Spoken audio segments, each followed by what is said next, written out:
और बुलेटिन में हम आपको देने जा रहे हैं आज की बड़ी खबर। मोदी 2.0 सरकार के मंत्रिमंडल विस्तार को लेकर बड़ी खबर आ रही है। सुगबुगाहट तेज है, मोदी कैबिनेट का जल्द विस्तार हो सकता है। देखिए, कयास ये लगाए जा रहे हैं कि 17 से लेकर 22 नए चेहरे, नए मंत्रियों को मोदी कैबिनेट में जगह मिल सकती है। मोदी कैबिनेट में जेडीयू, एलजेपी, अपना दल जैसे सहयोगी पार्टियों को भी शामिल किया जा सकता है। मोदी कैबिनेट में अभी अगर आप देखें तो 28 मंत्रियों के लिए जगह खाली है। मतलब एक तरीके से मंत्रिपरिषद में 28 वैकेंसीज हैं, क्योंकि अभी मोदी के मंत्रिपरिषद में 53 मंत्री हैं और टोटल स्ट्रेंथ जो है मंत्रिपरिषद की वो 81 बनाए जा सकते हैं। तो 17 से 22 मंत्रियों को मोदी कैबिनेट में शामिल किया जा सकता है। जेडीयू, एलजेपी, अपना दल को, मतलब जो सहयोगी हैं, उन्हें कैबिनेट में जगह मिलेगी। सूत्र ये जानकारी दे रहे हैं। मोदी कैबिनेट में अभी 28 मंत्रियों के लिए जगह खाली है। 28 मंत्री और बनाए जा सकते हैं। उत्तर प्रदेश से 3 से 5 मंत्रियों को कैबिनेट में जगह मिल सकती है। बिहार से 2 से 3 मंत्रियों को कैबिनेट में शामिल किया जा सकता है। ये राज्यवार मैं आपको बता रही हूं। मध्य प्रदेश की अगर बात की जाए तो 1 से 2 मंत्री मध्य प्रदेश से भी मंत्रिमंडल में शामिल किए जा सकते हैं। महाराष्ट्र से भी 1 से 2 मंत्रियों को शामिल किया जा सकता है। तो इस वक्त सुगबुगाहट तेज है। अपडेट के लिए, इस बड़ी खबर के लिए हम सीधे रुख करते हैं। मेरे सहयोगी विकास भदौरिया इस वक्त हमारे साथ मौजूद हैं। और विकास, जब भी इस तरीके की बड़ी खबर देते हैं तो दर्शक जानते हैं कि वो खबर सटीक भी होती है, पूरी तरीके से भरोसेमंद और विश्वसनीय होती है। इस बार विकास, ये जो सुगबुगाहट है कि मोदी मंत्रिमंडल का विस्तार जल्द, तो जल्द के माने क्या है? कब तक हो सकता है विस्तार? जल्द का मतलब है रोमाना 3 दिन, मतलब कल शाम से लेकर 8 तारीख की शाम तक मोदी मंत्रिमंडल का विस्तार हो जाएगा। ये हम आपको पुख्ता जानकारी दे रहे हैं, भरोसेमंद सूत्रों से दे रहे हैं। और इसके पीछे बाकायदा पूरी 2 दिन की बैठक हुई है। प्रधानमंत्री ने 2 दिन पूरे के पूरे गृह मंत्री अमित शाह और संगठन महामंत्री बीएल संतोष के साथ 5 से 6 घंटे बैठक की है। देखिए, इससे पहले जो बैठकें हो रही थी प्रधानमंत्री के आवास पर, वो समीक्षा बैठकें थी मंत्रियों के कामकाज को लेकर, कोरोना काल के दौरान ज़मीनी हालात को लेकर का असेसमेंट किया जा रहा था और संगठन में जो तमाम पद खाली पड़े थे उन पर विस्तार से चर्चा हो रही थी। लेकिन पिछले 2 दिनों में, कल रात और परसों रात को, इस पर विस्तार से चर्चा हुई है। नामों की छटनी हो चुकी है और अब जो है मोदी मंत्रिमंडल विस्तार के लिए ज़मीन पर जो एक्शन होना है वो शुरू हो चुका है। कल शाम 6:30 बजे एक समय है जब विस्तार हो सकता है। इसके अलावा 7 तारीख को, यानी कि 7 जुलाई को शाम को 4:30 बजे के आसपास एक समय है जब विस्तार हो सकता है और 8 तारीख को शाम 6 बजे के आसपास एक वक्त है जब विस्तार हो सकता है। ये 3 समय हैं जिन पर विस्तार हो सकता है। आखिरी कॉल प्रधानमंत्री कार्यालय और राष्ट्रपति भवन के बीच होना है। जो समय फाइनल होगा वो भी सबसे पहले आप एबीपी न्यूज़ पर ही देखेंगे। लेकिन इस बीच की बड़ी खबर यह है कि 17 से 22 मंत्री शपथ ले सकते हैं। मोदी सरकार के 2.0 दूसरे कार्यकाल का ये पहला मंत्रिमंडल विस्तार है और इसमें सबसे बड़ी सटीक भरोसेमंद सूचना सिर्फ आप एबीपी न्यूज़ पर ही देख रहे हैं। बिल्कुल, मैं आप ही के पास दोबारा आऊंगी। मोदी सरकार 2.0 का ये पहला विस्तार जो होने जा रहा है, विकास भदौरिया हमें बता रहे हैं कि अगले 3 दिन पर नजर बनाए रखिए, क्योंकि अगले 3 दिन में ये विस्तार संभव है। और ऐसे में वो बड़े चेहरे जिन्हें इस मंत्रिपरिषद के विस्तार में जगह मिल सकती है, वो सबसे बड़े चेहरे, 5 चेहरों की अगर मैं बात करूं विकास भदौरिया, तो वो कौन से 5 चेहरे हो सकते हैं? तो आपने बहुत महत्वपूर्ण बात कही। 5 जो बड़े चेहरे हैं जिनको लेकर लगातार ये होता है कि क्या ये मंत्रिमंडल में होंगे, तो हम आपको बताते हैं कि ये 5 बड़े चेहरे जो कैबिनेट में आने वाले हैं, उसमें सबसे बड़ा नाम है ज्योतिरादित्य सिंधिया का। ग्वालियर, माफ़ कीजिएगा, राज्यसभा से सांसद हैं। इससे पहले वो कांग्रेस में हुआ करते थे, कांग्रेस छोड़कर आए, मध्य प्रदेश में कांग्रेस सरकार का तख्ता पलट किया और वहाँ पर बीजेपी की सरकार बनी। उसका इनाम ज्योतिरादित्य सिंधिया को मिलने जा रहा है। वो मोदी कैबिनेट का हिस्सा होंगे जब शपथ होगी, जब संभवतया 6, 7 या 8 में जिस भी दिन शपथ होगी वो कैबिनेट में शामिल होने जा रहे हैं। इसके अलावा जो दूसरा बड़ा नाम है वो है सोनोवाल का, असम के पूर्व मुख्यमंत्री का। उनको विधानसभा चुनाव के बाद मुख्यमंत्री से हटाया गया, अब उनको केंद्रीय कैबिनेट में लाया जा रहा है। असम के मुख्यमंत्री फिलहाल हेमंत विश्व शर्मा है, लेकिन अब सोनोवाल को केंद्रीय कैबिनेट का हिस्सा बनाया जाएगा। इसके अलावा सुशील कुमार मोदी, बिहार के पूर्व उप मुख्यमंत्री, इनको मोदी कैबिनेट में लाया जा रहा है। बिहार विधानसभा चुनाव के बाद भी आपने देखा कि वहां पर लंबे समय से जेडीयू बीजेपी की गठबंधन सरकार में स्तंभ की तरह रहने वाले, वहां पर बीजेपी और जेडीयू सरकार के शिल्पकार सुशील कुमार मोदी को डिप्टी सीएम का पद उनको हटाया गया वहां से, और अब मोदी कैबिनेट में उनको लेके आया जा रहा है। तो ये 3 बड़े चेहरे हैं जो कि मोदी कैबिनेट का हिस्सा होंगे। और इसके अलावा 2 नाम और हैं जो मोदी कैबिनेट का हिस्सा हो सकते हैं, और उसमें एक है पशुपति पारस, जो कि एलजेपी से सांसद हैं और फिलहाल उन्होंने एलजेपी को तोड़कर अपने साथ कर लिया है। एक तरह से कहा जाए चिराग पासवान अकेले पड़ गए। आज चिराग पासवान आशीर्वाद यात्रा की शुरुआत कर रहे हैं, तो वो एक बड़ा चेहरा हो सकते हैं जो मोदी कैबिनेट का हिस्सा होंगे। तो ये वो बड़े चेहरे हैं जो मोदी कैबिनेट में हिस्सा होंगे, मोदी कैबिनेट के विस्तार के समय हिस्सा बनेंगे। और इसके अलावा लंबी फहरिस्त है, क्योंकि 17 से 22 मंत्री जो है वो विकास, आप वो मंत्री बनने जा रहे हैं, का जिक्र कर रहे हैं, क्योंकि 28 वैकेंसीज, 28 सीट्स वैकेंट। जी हाँ, मोदी मंत्रिपरिषद में 28 नए मंत्रियों को शामिल किया जा सकता है। अब चर्चा तेज ये है कि 17 से 22 नए मंत्री बनाए जा सकते हैं। इसमें किस किस के नाम सामने आ रहे हैं? तीरथ सिंह रावत अभी उत्तराखंड के मुख्यमंत्री के तौर पर इस्तीफा दिया है, उन्हें मंत्रिपरिषद में शामिल किया जा सकता है। असम के पूर्व सीएम हेमंत बिस्व शर्मा को असम की कमान सौंपने के बाद सर्बानंद सोनोवाल को मंत्रिपरिषद में मोदी मंत्रिमंडल में जगह दी जा सकती है। सर्बानंद सोनोवाल का नाम आगे चल रहा है। इसके अलावा सुशील मोदी डिप्टी सीएम के तौर पर बीजेपी की पहचान रहे, बिहार के अंदर केंद्रीय राजनीति में लेकर आया गया, राज्यसभा पहुंचाया गया, उनको मंत्रिपरिषद में जगह दी जा सकती है। ज्योतिरादित्य सिंधिया को मध्य प्रदेश में कमल खिलाने का इनाम मिल सकता है। कांग्रेस से पाला बदलकर बीजेपी में आए और लंबे वक्त से कयास लगाया जा रहा था मंत्री कब बनेंगे, तो अब वो मंत्री पद से नवाजा जा सकता है। इसके अलावा महाराष्ट्र की अगर बात की जाए तो सांसद नंदुरबार की हिना गावित, महिला चेहरा जिसको मोदी मंत्रिमंडल का ये विस्तार, इसमें जगह मिल सकती है।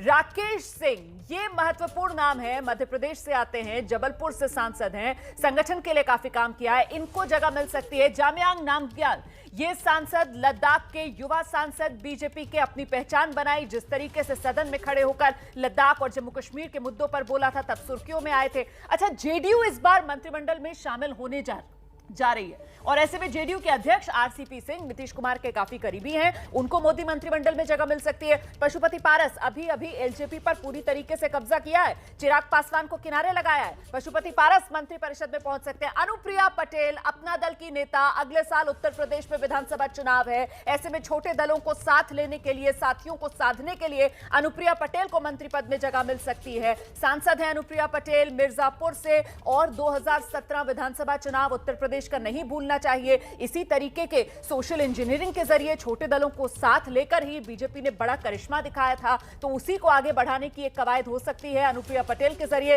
नारायण राणे मुख्यमंत्री रह चुके हैं महाराष्ट्र के, बीजेपी में शामिल हुए नारायण राणे, और नारायण राणे को अब मंत्रिमंडल में शामिल किया जा सकता है। तो महाराष्ट्र से नारायण राणे का नाम भी सामने आ रहा है। हालांकि कयास कुछ और नामों के भी थे महाराष्ट्र से, लेकिन इसमें एक तो हिना गावित का नाम अब सामने आ रहा है, और दूसरा नाम नारायण राणे का सामने आ रहा है कि महाराष्ट्र के कोटे से इन लोगों को जगह दी जा सकती है।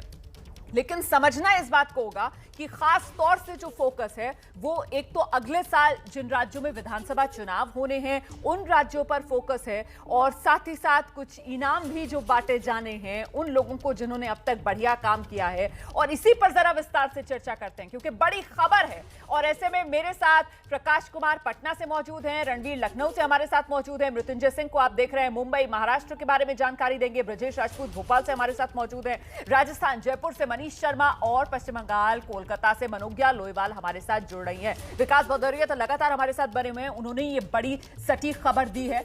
तो सबसे पहले आपको लेकर चलते हैं भोपाल, ब्रजेश के पास। और सबसे बड़ा नाम, सबसे बड़ा चेहरा जो मोदी 2.0 मंत्रिमंडल के विस्तार में शामिल किया जा सकता है, वो यकीनन मध्य प्रदेश से ज्योतिरादित्य सिंधिया का। इंतजार खत्म होने जा रहा है ज्योतिरादित्य सिंधिया का, ब्रजेश।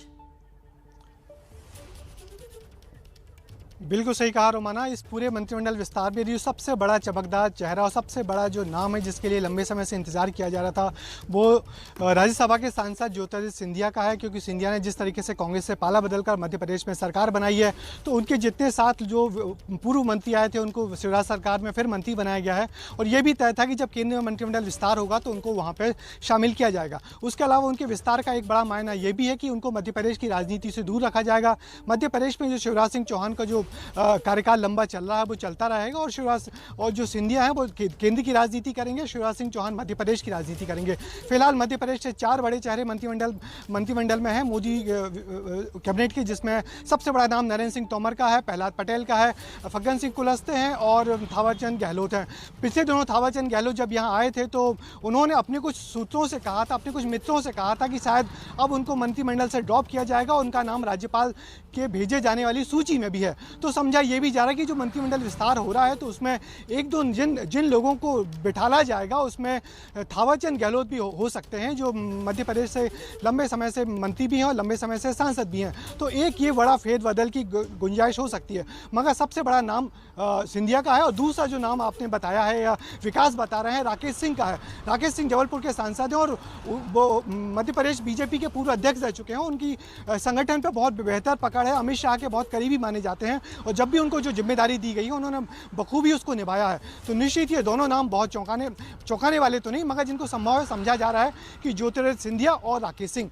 और एक नाम जो ड्रॉप हो सकता है वो थावरचंद गहलोत का हो सकता है, क्योंकि वो उम्र दराज हो गए हैं, उनका कामकाज भी उतना बेहतर नहीं जा रहा है और लंबे समय से वो मंत्रिमंडल में है। लगातार जब भी बीजेपी की सरकार आई है थावरचंद गहलोत उसमें मंत्री रहे हैं। तो समझा ये जा रहा उनको हटा के उनको राज्यपाल के लिए ससम्मान विदाई की जाएगी। जी रोमाना, आप रहिए मेरे साथ, मैं लौटूंगी आपके पास। जरा एक बार फिर से दर्शकों को वो बड़ी खबर देते हैं जो अब से कुछ ही देर पहले हमें विकास भदौरिया ने बताई कि अगले 3 दिन, विकास ने बताया अगले 3 दिन आप नजर बनाकर रखिए, क्योंकि इन 3 दिन में ही मोदी मंत्रिमंडल का, मोदी सरकार 2.0 का पहला विस्तार हो सकता है। वो 3 तारीखें और 3 वक्त जो विकास की तरफ से बताए गए हैं, 6 जुलाई को शाम 4:30 बजे, 7 जुलाई को शाम 4:30 से 6 बजे के बीच, या फिर 8 जुलाई को दोपहर 12 बजे से लेकर 3 बजे तक।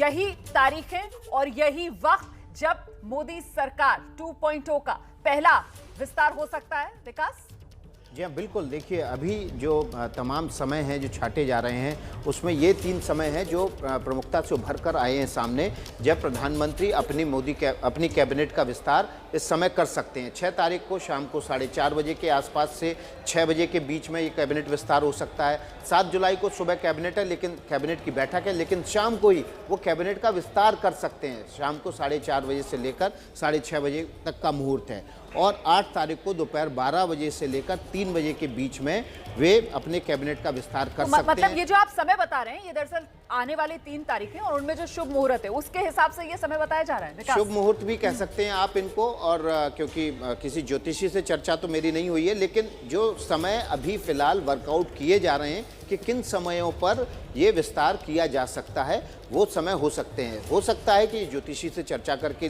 लिए गए हो निर्णय के इस वक्त इनमें से किसी एक वक्त पे कर दिया जाए, या हो सकता है कि तमाम जो प्रधानमंत्री की व्यस्तताएं होती हैं उसके बीच कौन सा समय जो बचता है, खाली है या रिजर्व रखा जा रहा है, उसके हिसाब से हो में जब कैबिनेट का विस्तार हो सकता हो। लेकिन कुल मिलाकर जो 17 से 22 मंत्री शपथ लेंगे वो इन्हीं 3 दिनों में इसी समय के आसपास ही लेंगे, ये तय है।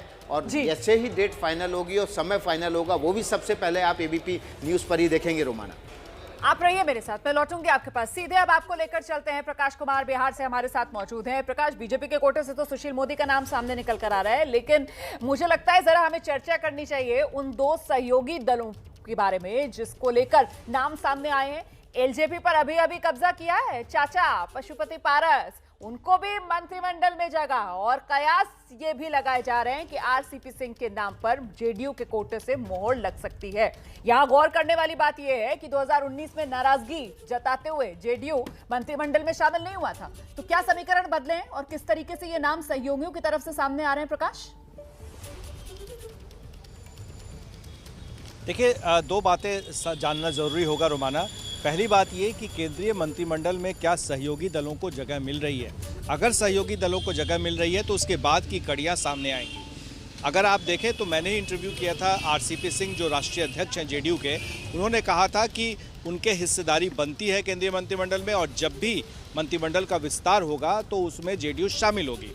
लेकिन ठीक तुरंत जब नीतीश कुमार दिल्ली गए थे अपने आंख का ऑपरेशन कराने के लिए, तो उस वक्त उनसे पूछा गया था तो उन्होंने कहा पता नहीं कहाँ से ये बातें आ रही है, उन्हें कुछ भी मालूम नहीं है। पर ये आरसीपी सिंह ने यह भी कहा था कि जब एक बार तय हो जाएगा मंत्रिमंडल में शामिल होने का, तो वो कौन चेहरे होंगे इसके बारे में फैसला नीतीश कुमार करेंगे, क्योंकि वो पार्टी के सर्वमान्य नेता हैं, बिहार के मुख्यमंत्री हैं। ऐसे में वो जिनका नाम बोलेंगे कहेंगे।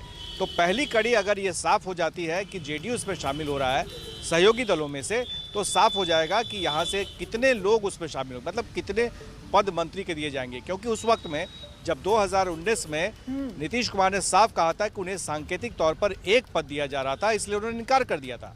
अब रही बात दूसरी की ये पशुपति पारस की बात, तो पशुपति पारस क्या उन्हें इस बार शामिल किया जाएगा? जैसा कि उन्होंने, उनकी ज़बान फिसल गई थी, कहा था जैसे ही वो मंत्री बन जाएंगे प्रेस कॉन्फ्रेंस के दौरान तो वो ये पद छोड़ देंगे।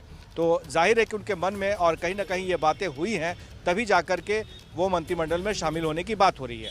अब ये देखना होगा कि चिराग पासवान एक तरफ आशीर्वाद यात्रा पर निकल रहे हैं, दूसरी तरफ उनके चाचा की ताजपोशी होती है। तो कुल मिलाकर ये बात है कि जेडीयू की तरफ से अभी तक किसी ने ये नहीं कहा है कि अभी मंत्रिमंडल में जो विस्तार होने वाला है उसमें शामिल होने वाले हैं या नहीं। लेकिन ये तय है कि राष्ट्रीय अध्यक्ष का ये बयान काफ़ी महत्वपूर्ण रहता है, जो उन्होंने कह डाला था कि जब भी विस्तार होगा तो उसमें जेडीयू शामिल होगी। पर कितने मंत्री होंगे, आप जो दोनों बातें कर रहे हैं, मुझे लगता है इस पर एक रिएक्शन हमें जल्दी से विकास भदौरिया से लेना चाहिए। विकास, चाचा पशुपति पारस को मंत्रिमंडल में जगह, तो ये तो खुद को हनुमान बताने वाले मोदी जी का चिराग पासवान, उनके लिए बड़ा झटका होगा। और दूसरी महत्वपूर्ण बात यहां पर जिसका जिक्र अभी प्रकाश कुमार कर रहे थे कि साहब 2019 में इसी वजह से तो जेडीयू मंत्रिमंडल में शामिल नहीं हुई थी कि हमें एक सीट मिल रही थी, हमें सांकेतिक तौर पर मंत्रिमंडल में शामिल नहीं होना है। तो इस बार भी तो नाम सिर्फ एक ही राष्ट्रीय अध्यक्ष आरसीपी सिंह का सामने आ रहा है। तो क्या बदला? विकास भदौरिया। देखिए, बदला बहुत कुछ है। पिछले 2 साल में गंगा में बहुत पानी बह गया है। नीतीश कुमार बहुत मजबूत मुख्यमंत्री से कमजोर मुख्यमंत्री बन चुके हैं। ऐसी सूरत में वे क्या अब शर्तें थोप पाएंगे बीजेपी के ऊपर, एनडीए के ऊपर? ये देखने वाली बात होगी। दूसरा, राजनीति चलती है परसेप्शन से और ज़मीनी पकड़ से। ज़मीन में एलजेपी किसके साथ है? अगर पशुपति पारस की बात करें तो एलजेपी आज उनके साथ खड़ी हुई है, सारे सांसद उनके साथ चले गए हैं। जब राष्ट्रीय परिषद की बैठक एलजेपी ने बुलाई तो प्रकाश कुमार खुद वहां पर थे। उन्होंने देखा किस तरह से चिराग पासवान का पूरा जो एलजेपी का कुनवा था वो टूटकर पशुपति पारस के साथ खड़ा हो गया है। तो जिसकी लाठी उसकी भैंस, जिसके पास सत्ता है, जिसके पास ताकत है, जिसके पास दलबल है, वो पार्टी वो चलाता है। और ऐसी सूरत में अगर पशुपति पारस केंद्र में मंत्री बनते हैं, एलजेपी अगर शामिल होती है, तो इसमें कोई चौंकाने वाली बात नहीं होगी। बहुत महत्वपूर्ण बात आप कह रहे हैं। राजनीति पूरी तरीके से नंबर गेम, और ऐसे में आंकड़े जिसके साथ उसी का पलड़ा यहां पर भारी, और यही वजह कि पशुपति पारस का नाम बिहार से सामने निकल कर आ रहा है। और जो जेडीयू है वो शायद इस वक्त मंत्रिपरिषद में सीट के लिए भी तैयार नजर आ रही है, क्योंकि विधानसभा चुनाव जिस तरीके से हुए थे बिहार के अंदर, उसमें पलड़ा पूरी तरीके से जेडीयू का नीचे जाता चला गया और बीजेपी का ग्राफ ऊपर उठता चला गया। अच्छा, आप देख सकते हैं मेरे साथ हमारे सहयोगी रणवीर मौजूद हैं उत्तर प्रदेश की राजनीति पर चर्चा करने के लिए। महाराष्ट्र मृत्युंजय सिंह हमारे साथ बने हुए हैं। इसके अलावा जयपुर से मनीष कुमार मौजूद हैं, कोलकाता से मनोज्ञा लोईवाल भी हैं। इन तमाम रिपोर्टर्स के पास आपको लेकर चलेंगे। बस छोटे से ब्रेक के लिए यहां पर रुक रहे हैं, क्योंकि ये मंत्रिपरिषद का विस्तार बहुत महत्वपूर्ण है। अगले साल 5 राज्यों के अंदर विधानसभा चुनाव होने हैं, और ऐसे में उसके गणित को साधने के लिए किस तरीके से मंत्रिमंडल के अंदर जो विस्तार होने जा रहा है उसका गुणा भाग होगा। इस पर मोदी सरकार 2.0 का पहला मंत्रिमंडल विस्तार, और इस विस्तार में हमने मध्य प्रदेश और साथ ही साथ बिहार की बात तो कर ली कि आखिरकार मध्य प्रदेश और बिहार से वो कौन से बड़े चेहरे हैं जिन्हें मंत्रिमंडल में जगह दी जा सकती है। अब आगे बात उत्तर प्रदेश की, लेकिन उससे पहले आप ये जान लीजिए कि अगले 3 दिन के अंदर अंदर ये मंत्रिमंडल विस्तार हो सकता है। 17 से 22 मंत्रियों को मोदी कैबिनेट में जगह मिल सकती है। जेडीयू, एलजेपी, अपना दल जैसे सहयोगी जो हैं उनको शामिल किया जा सकता है मंत्रिमंडल में। इसी हफ्ते हो सकता है मंत्रिमंडल का विस्तार। 17 से 22 नए मंत्रियों को मिल सकती है मंत्रिमंडल में जगह। केंद्रीय मंत्रिमंडल में अभी 28 जगह खाली हैं, 53 मंत्री ही हैं। अच्छा, उत्तराखंड से तीरथ सिंह रावत का नाम सामने निकल कर आ रहा है, उन्हें मंत्रिमंडल में जगह मिलना संभव है। पशुपति पारस, उनको मंत्रिमंडल में शामिल किया जा सकता है। जेडीयू को भी मंत्रिमंडल में जगह मिल सकती है। आरसीपी सिंह का नाम सबसे आगे चल रहा है। जेडीयू अध्यक्ष आरसीपी सिंह वो शामिल हो सकते हैं जेडीयू के कोटे से। सुशील मोदी बिहार कोटे से, पूर्व डेप्यूटी सीएम, उनको मंत्रिमंडल में शामिल किया जा सकता है। और उत्तर प्रदेश की अगर बात की जाए तो अनुप्रिया पटेल का नाम आगे चल रहा है। सहयोगियों में अपना दल के अनुप्रिया पटेल को जगह मिलेगी। साथ ही सर्बानंद सोनोवाल और ज्योतिरादित्य सिंधिया, ये वो बड़े चेहरे जिन्हें लेकर ये कहा जा रहा है कि इनका मंत्रिमंडल में शामिल होना तय है। साथ ही साथ ये राज्यवार ब्यौरा भी हम आपको दिखा रहे हैं। महाराष्ट्र से 1 या 2 नए मंत्री बनाए जा सकते हैं। उत्तर प्रदेश से 3 से 5 नए मंत्री शामिल किए जा सकते हैं। वहीं अगर बिहार की बात की जाए तो 2 या 3 नए मंत्रियों को बिहार से जगह मिल सकती है। इसमें सहयोगियों को भी एडजस्ट करना होगा, जिसमें जेडीयू और एलजेपी दोनों शामिल हैं। मध्य प्रदेश से 1 या 2 मंत्री शामिल किए जा सकते हैं। लेकिन सबसे ज्यादा इंतजार उत्तर प्रदेश को लेकर है, क्योंकि 2022 उत्तर प्रदेश में विधानसभा चुनाव, योगी मंत्रिमंडल में जो विस्तार की बात की जा रही थी वो हुआ नहीं, और उससे पहले मोदी सरकार, मोदी मंत्रिमंडल का विस्तार होने जा रहा है। अपनों को साधने की सबसे बड़ी कवायद इसके जरिए देखी जाएगी क्या, रणवीर?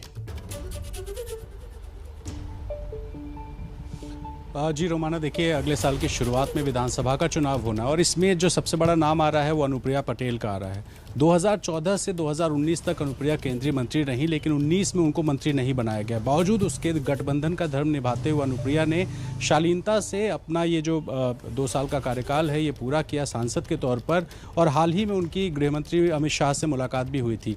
ऐसे में उनको कैबिनेट मिल सकता है। बाकी जो मंत्रियों की बात हो रही है तो जाहिर है कि चुनाव आ रहे हैं तो कास्ट इक्वेशन साधने की सरकार कोशिश कर सकती है। केंद्र में मंत्री बना करके क्षेत्रीय और जातीय जो समीकरण होते हैं उसको साधने की कोशिश हो सकती है। बीजेपी की सहयोगी निषाद पार्टी है। हाल में ही संजय निषाद अमित शाह से मिलने गए थे, लेकिन मिलने के बाद जिस तरह की बयानबाजी संजय निषाद कर रहे हैं वो प्रेशर पॉलिटिक्स है कि हमें मंत्री का पद दिया जाए। उनके बेटे बीजेपी के सिंबल से वो संत कबीर नगर से सांसद बने थे, तो वो भी उम्मीद लगाए बैठे हैं। लेकिन जिस तरह की बयानबाजी वो कर रहे हैं बीजेपी के खिलाफ, हाल ही में जो बिहार के एक मंत्री आते हैं निषाद और वो पार्टी लॉन्च करते हैं, उसको लेकर भी बीजेपी पे निशाना साधा।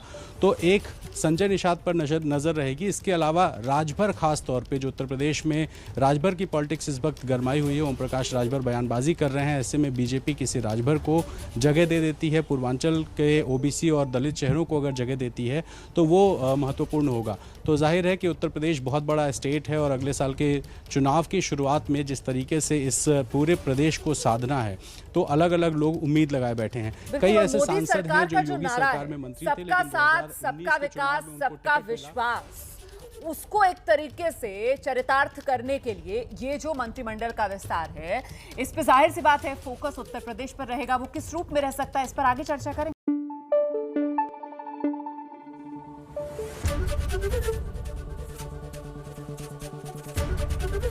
एबीपी न्यूज आपको रखे आगे।